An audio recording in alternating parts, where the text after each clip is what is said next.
Welcome, everyone, to Family Talk. It's a ministry of the James Dobson Family Institute, supported by listeners just like you. I'm Dr. James Dobson, and I'm thrilled that you've joined us.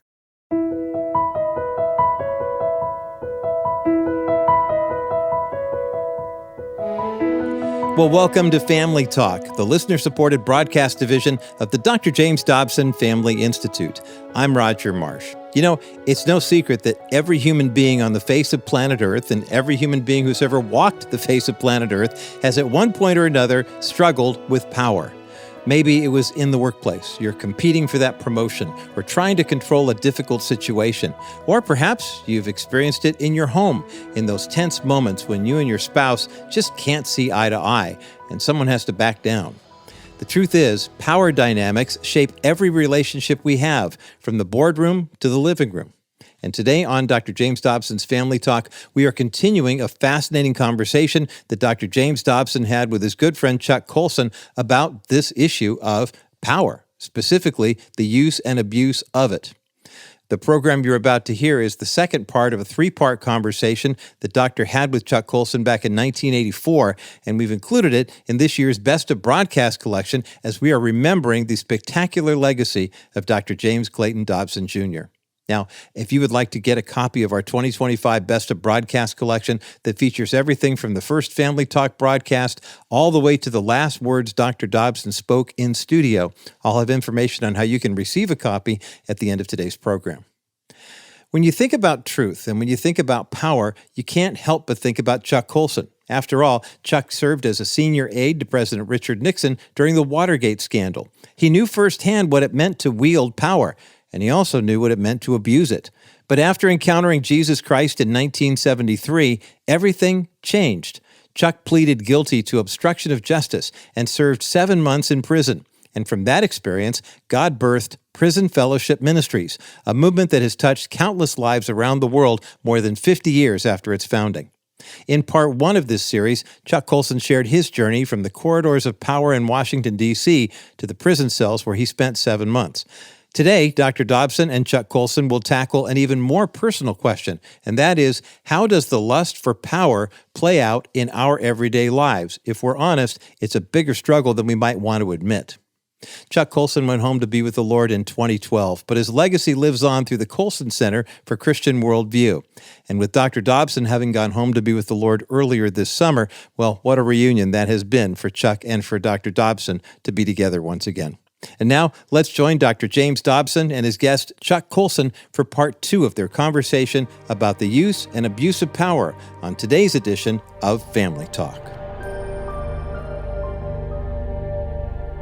I want to continue our conversation today, which we began last time, about power in its various contexts, how there's a lust and a thirst for power in the human spirit. Now, we were talking about that in the political sense, referring to your years in the White House, and even in the sense of what you and I are experiencing now as leaders of Christian organizations. There's a lust for power in that context too, and everyone who's in a position of leadership has to deal with that. But what I'd like to do now is to apply that a little more specifically to where the listener is. Let's talk about the lust for power for a businessman or a businesswoman, that person who's facing stiff competition, and there's this intense desire to move those people around that would compete with you and take business away from you and to manipulate them at your will. Or even talk about power from the perspective of the wife and mother. What are the dangers there? Is it the same story? Oh, it's exactly the same story, and it's very, very insidious. It's the power delusion. It's the idea that we can impose our will upon another, which, by the way, is gratifying to the individual. This is what Nietzsche wrote about, that we impose our will upon others, and that is gratifying to us. And much of the sexual lust comes from that basic root, in my opinion. And I deal with this, of course, in the prisons where I minister, because the power structure is so intense among the convicts. And I think the worst part about it is that we don't see it in ourselves. It's almost impossible to see in ourselves. And so we really have to rely upon the intimate relationship with loved ones, and we have to be obedient to Christ. See, Jesus gives us the answer. When he was tempted by the devil, there were 3 temptations in Luke 4. And you see, all the temptations we'll ever be faced with were Jesus experienced. And as you pointed out so well last night, it was in his humanity. He had to really have been tempted. He had to have wanted those things, which of course he would. If he didn't want them, then he wasn't tempted. Right? They weren't temptations. But he resisted each one, and interestingly enough, he resisted them by saying, "It is written, it is written, it is said." That is, he referred back to the Word of God. And I think the Word of God is our only defense. I think as we soak it in, as we read it, as we absorb it, as it begins to have meaning to us, we then are protected against, to some degree, against the temptations of power. And I don't know any other way out. I mean, Jesus said, "He who would serve, he would lead, let him serve." Now, to the businessman who's trying to get authority, he can order his people around. He can scream and shout at them. But remember that one day he may be out of that job, and he hasn't earned their respect. But the businessman who walks in the morning and has got a subordinate who isn't quite making it, and he walks in and says, "Jim, can I help you? Is there something I can do today to help you?" Wow. I mean, that's what Jesus teaches. And he has then earned that man's respect. I've often found that the best way to lead is by example. I learned that in the Marine Corps. In the Marine Corps, you were told you never went into the mess line to get your food. I was an officer until all the enlisted men had eaten. And if somebody was down, you showed them how to do it. You led them. And the great command of a Marine officer was follow me. It was never, you go do this. It was come after me. I'll go first. It's exactly the words Jesus uses to his disciples. Follow me. He set the example. So that a leader sets the example by being willing to do anything he asks his people to do. And there's not only is there spiritual truth in what Jesus says about he who would lead, let him serve, but there is great wisdom in that because you earn the respect of the people around you. And you can, in human relations, you can force people to do things. If somebody is coming to fix your refrigerator, you can force them to do certain things, or you can make them feel that you really appreciate it and you really are interested in them as human beings. And I think what you begin to discover is that you can gain people's respect, and you will then have authority, moral authority. And that's exactly what Jesus, of course, is teaching. Let me ask you the best question of it all. This is fantastic. Apply all of this now to husband and wife relationships, because I see most marital struggles right at this point. Well, now, this would be like my asking you, Jim, to figure out how to evangelize in a prison. I'm sitting here with the one man in America who knows more about marital relationships than anybody else, and you're asking me to sum it up? I have an idea you can handle the question. As a rank amateur and as one who has to struggle to do this in my own life, I feel that if you are always looking out for the interest of your mate ahead of yourself, which is really one definition of love, to will the best for somebody else, even at your own expense. If you've got open communication, and if you are looking at your relationship with your partner as one of serving their needs, that you will have a magnificent relationship. Yeah. It is when you are trying to get the other person to constantly fill your need, rather than your being interested in filling their need, that the relationship begins to break down. Not just husband and wife. It's true with your kids. I mean, I've seen parents who want to sit and lecture their kids. Well, a lot better if you ask them things and sort of draw them out and you're really interested in their welfare, and then suddenly they realize you care. And I find this with prisoners. I find it in all human relationships. Yeah, I do too. I can do an awful lot more listening, and I can do an awful lot more saying, tell me about what I can do to help you. And suddenly you discover that you're then able to influence that person in a way that you couldn't if you'd walked in and said, let me tell you what the answer is. And I think most husbands and wives try to manipulate each other by getting them to do the things for them rather than try to do something for them. The great struggle of the first 2 years of marriage, and especially the first year, is determining the power structure. It's deciding who controls, who leads. And in many cases, the woman will say, I don't want to control this family. I yield to the leadership of my husband. And yet she has all of the reins of authority in her hands, and she undermines him every time he attempts to make a decision. And the real key to who's in charge is what happens when they disagree.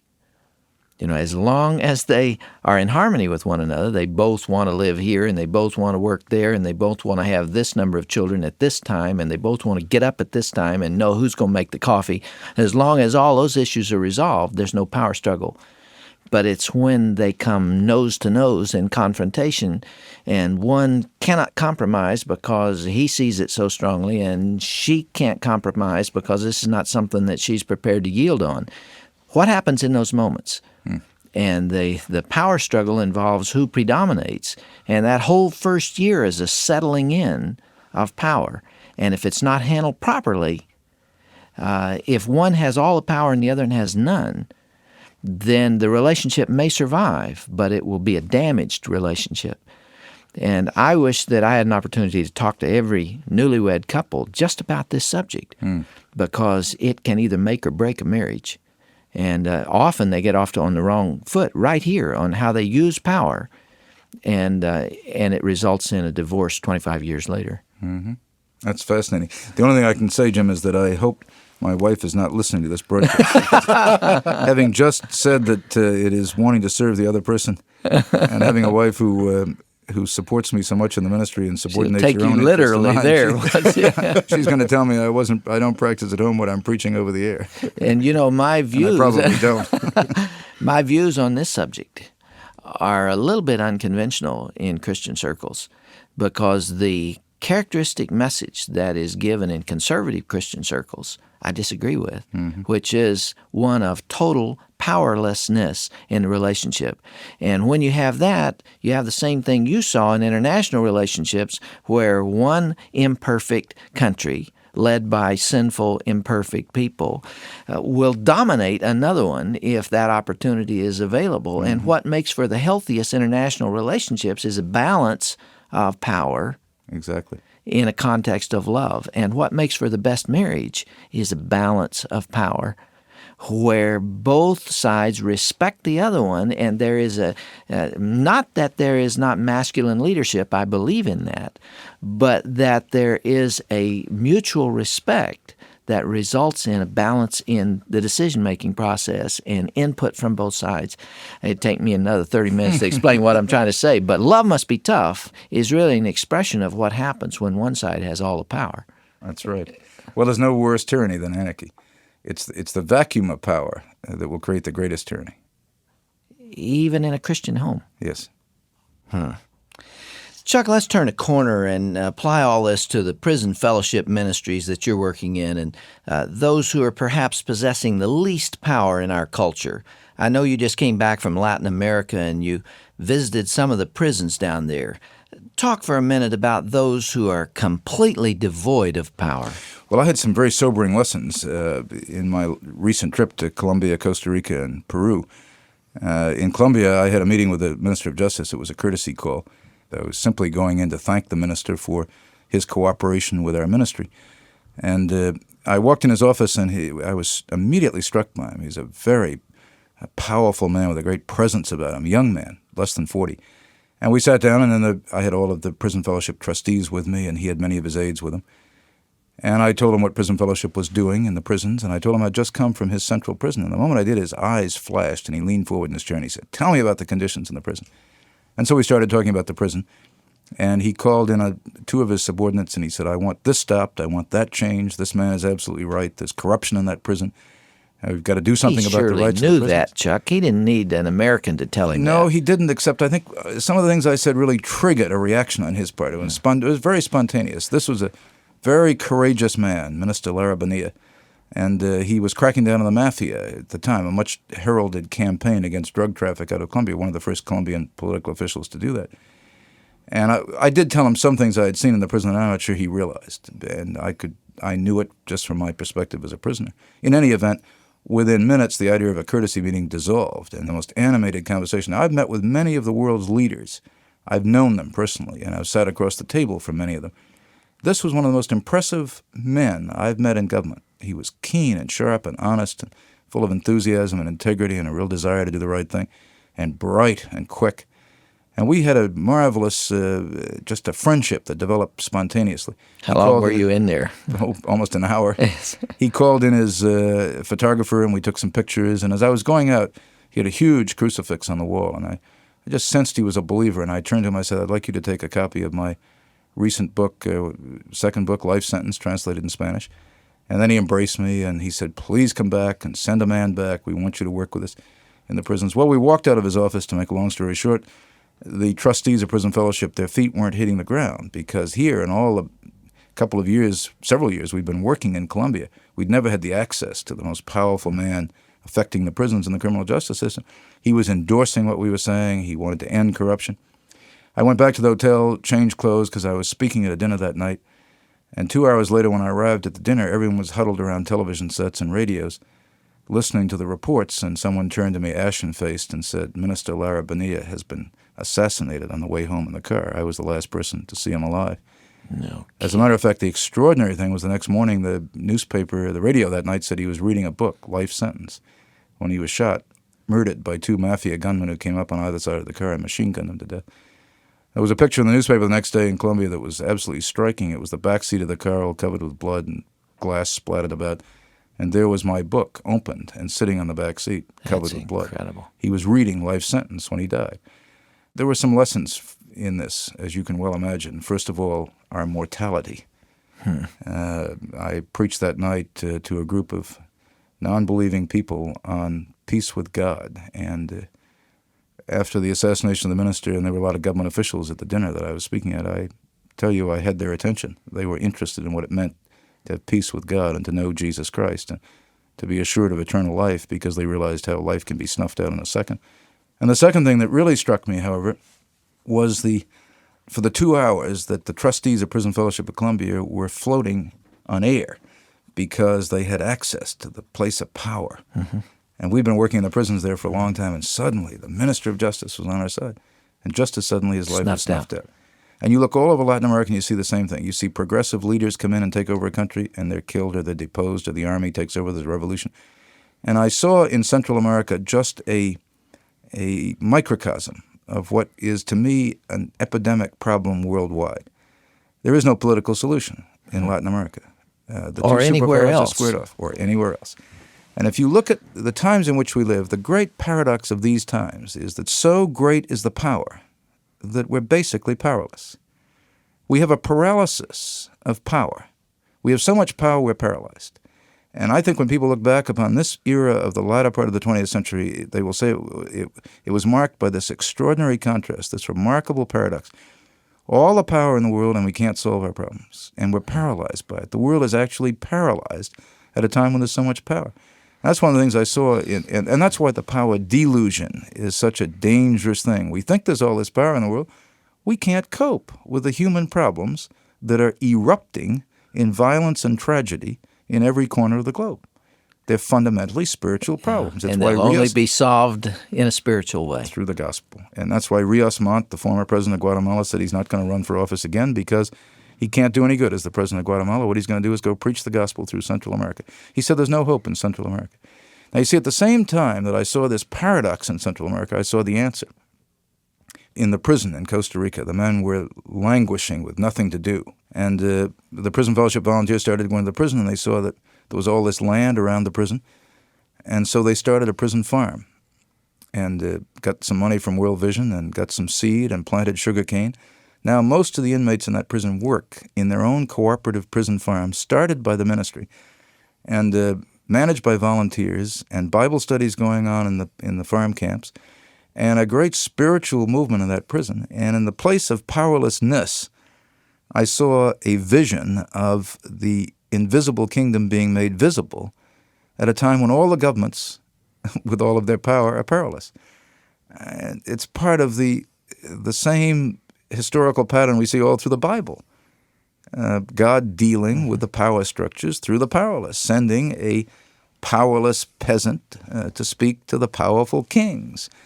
Amos, Hosea. Oh, but look at the Bible. The Bible is basically written by powerless people. After David and Solomon, the authors of the Bible are all powerless. They're all a bunch of scruffy peasants. They're all the kind of people we'd turn our back on if they walked into church today. If Hosea walked in, everybody'd start mumbling to one another, his wife is running around with someone. Can you imagine we're going to let him in our church to speak to us? The man smells bad. And the man smells bad, sure. Or the original disciples, the 12 who followed Jesus. Fishermen. I call them the dirty dozen, the fishermen. They had no power, influence, money. They were nothing. And yet they wrote the Bible. Much of what we read today of the Word of God is revealed to us through the eyes of the powerless, you see. And I saw in Central America and in South America the work of the powerless in the prisons. as a glorious testimony to the invisible kingdom at a time when the visible kingdoms are paralyzed. And that's Chuck, the paradox of these times. Chuck, what does it do to you personally to look into the face of one of these absolutely powerless people in Latin America and to look into his eyes and tell him that he's worth more than the possessions of the entire world and that Jesus Christ died for him, and to have him respond emotionally in that way? Does that give you a greater kick than sitting in the Oval Office and making decisions that'll be in headlines the next day? Oh, my. I look back Honestly, on those days, now. honestly, in the depths of my heart, I can tell you, people often say to me, well, you're just posturing to go back into politics. I couldn't go back into politics. I'd find it dull and uninteresting and unfulfilling and unrewarding. There's nothing I ever did. I mean, you could play Hail to the Chief on the Marine Corps band and come off of Air Force One and have the crowd cheering, and it meant nothing compared to seeing the transforming power of Christ, the reality of Christ in the faces of those people. You know, a lot of Americans view inmates as the ones responsible for the fear that keeps them locked behind their doors, and there's a great deal of anger, I think, expressed at those in prison, maybe for good reason. Well, to some extent, there is good reason, but the fear is based upon crime, and what you need to remember is that the inmates in prison have committed 2% of the crimes committed in the United States. 98% go unpunished. And so you may have somebody on your block you got more reason to be angry at than the guy in the prison. Plus, the guy in prison, if we believe in our system, is taking his punishment and being punished. And I believe in punishment. I believe in accountability for our own sins. I believe that we need to be held to account. But at the same time, we should be compassionate and be looking for ways to rehabilitate those people and bring them back into society in a meaningful way, which is what the gospel does. So I get the joy and the fulfillment of seeing their dignity and their personhood and their respect given back to them by the gospel. That's what it does. At the same time, I feel a renewed determination to do something about the conditions which many of those people live in.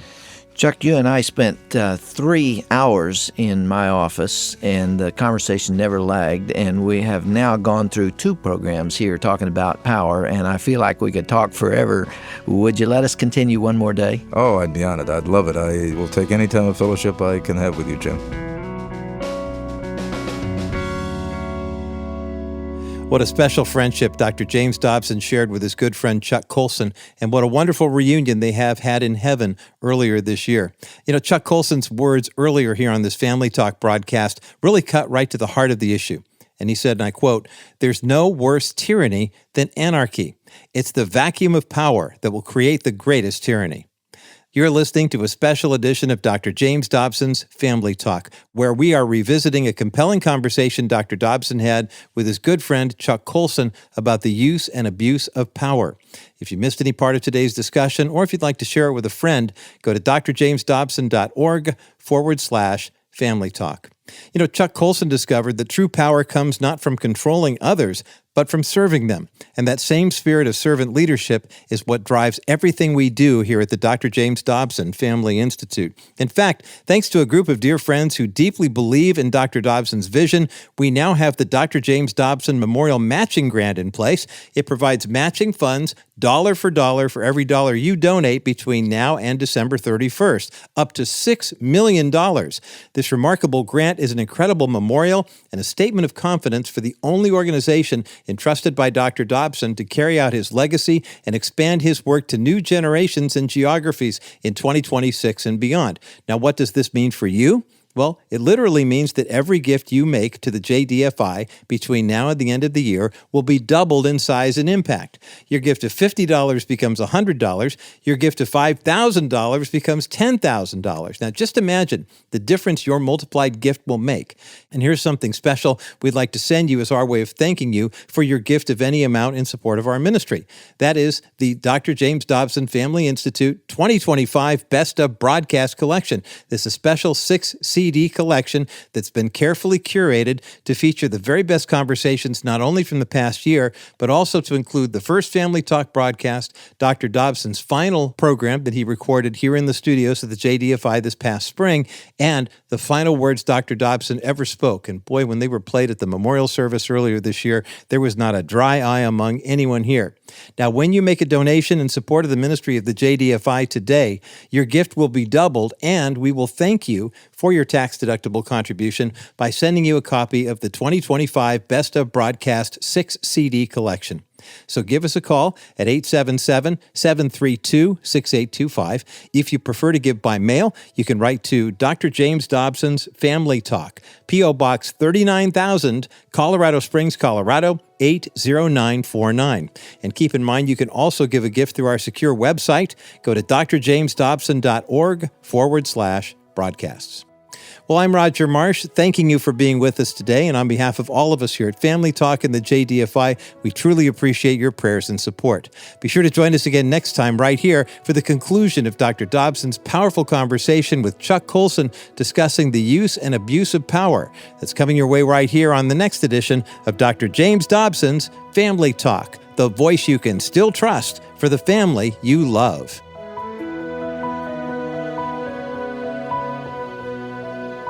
This has been a presentation of the Dr. James Dobson Family Institute.